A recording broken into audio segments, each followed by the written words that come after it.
Hey everyone, welcome to the tutorial on how to install 7 Days to Die launcher for the Forum Fanatics server and for some other servers too. But we're going to focus on my server, the Forum Fanatics server. What you're going to want to do first is the link you see below in the description. That is going to take you to my website. My website is where the wonderful program made by Sphere is located at.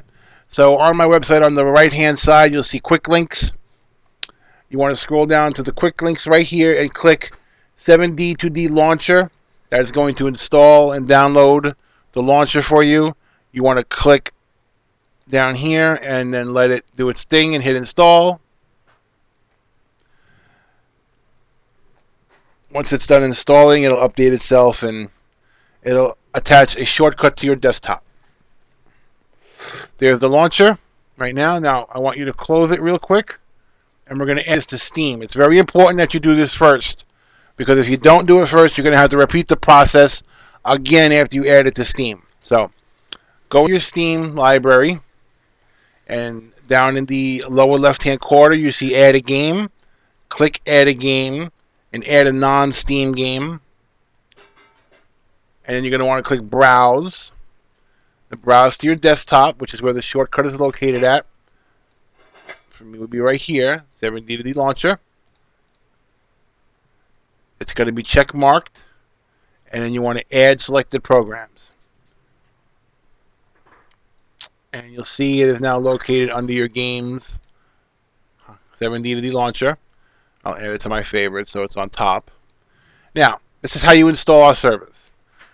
Click 7D2D launcher and click play. It's going to start up. You want to make sure you're on advanced. And on the side over here, you'll see that the servers listed.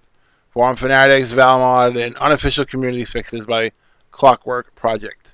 If this is not here for you, if this is blank, you're going to want to click File and click Load Defaults. Once you click Load Defaults, it'll load all of that up for you on the side. These come already inside of the launcher. So to make a copy of 7 Days to Die from Steam and to put the mods in it so that the mods and your original copy of 7 Days aren't touching each other, click the plus next to Forum Fanatics or whatever one you're going to install. We're going to install War of the Walkers Forum Fanatics server, which is our new server. You see there's the red X's next to each one because they're not installed yet. So click the one you want to install, and you're going to get a pop-up saying you do not have a path set to where you would like to add the mods. Select folder now where you want the mods to be installed at. Click OK. And then you're going to make a folder. Well, I make a folder where you want the copy of 7 Days to Die to be installed to so that you can use it with your mods. So I click the plus next to local disk, and I'm going to make a new folder, and we're going to call it 7 Days to Die mods. Okay. Make sure it's highlighted and click OK. You see in the upper right hand corner, it's in there. The destination folder for mods is 7 Days to Die mods. So you're good to go there. Now, you can either download a copy of 7 Days to Die from Steam, which is okay if you want to. It's going to require Steam to be restarted, and you're going to know you have to know your username and your password. Easiest way is just make sure copy from an existing copy is highlighted. Now, you're going to have to know where your 7 Days to Die is installed. So you're going to have to click select the path, or actually it's listed here already if you have a default, which is in the C Programs Files x86 folder. But I'm going to show you how to get to it manually in case you have it somewhere else. So click select the path. For me, it is in my C drive. And you're going to scroll down to Program Files x86. Then you're going to scroll down to Steam. Then Steam Apps. Common. And inside your common folder, you'll see all your games you have installed. We're going to click 7 Days to Die's main folder and click OK. So now we're going to click Create the Copy, which is going to put a copy of 7 Days to Die into the 7 Days to Die mods folder. So this takes a few minutes. Be patient with it. And we are going to come back to this when it's done copying. Okay, now that it is done copying, you'll see it now has a green check mark next to War of the Walkers Forum Fanatics. That means that now you're okay to go. So click play, and it should start your 7 Days to Die up.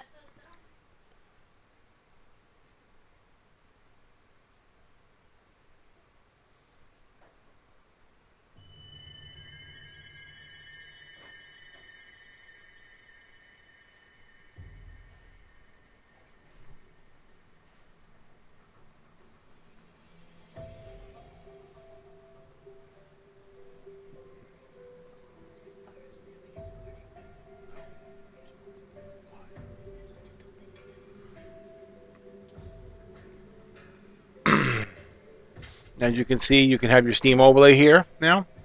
So that's installing one server. What if you wanted to install more than one server? So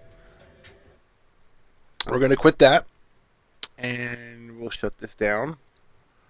So now you want to install another server. So click play again on 7 Days to Die Launcher. Click the plus sign next to whatever you want to install. As you can see, War of the Walkers is still there. We're going to install my second server, which is Official Forum Fanatic server. That's our main server. So we click that. Everything will be saved. As you can see, this is the folder that you designated for your mods folder. And this is where your 7 Days to Die is installed at from Steam. Just click Create Copy again. And it's going to make another copy of 7 Days to Die for you. So while we wait, this could take a few minutes. So let's go ahead and pause this for a second, and we'll come back to you when it's done copying into the new folder for you. Alright, as you can see here, they both have check marks next to them. So they installed to where they were supposed to go. So now whenever one you want to play is the one you would click on. And when you click on it, it'll automatically download any new mods or changes to that server. So you don't have to worry about anything having to do with files. You just click play, and it'll see refreshing mods for Forum Fanatics, and it'll go right into playing 7 Days to Die. And you'll have your overlay from Steam and everything just as if you were playing it through Steam the normal way. And that would be about it. So, any questions or comments below, let me know. There are sometimes you'll see where you click to play and you'll get a pop-up that says something about a CAPTCHA where it can't download the mods. If you do get that, I've been told by Spear what you do is you take the link that's in the window box for the mods, visit that link, and type in the captcha that you need to access the download, and it'll save inside the program. I may make another tutorial on that if I can see that happening. I will definitely get a second tutorial up and show you how to do that, but that does not happen every single time. That's like a rare occurrence. So, I'll leave any comments or questions below, and we'll see you in the game.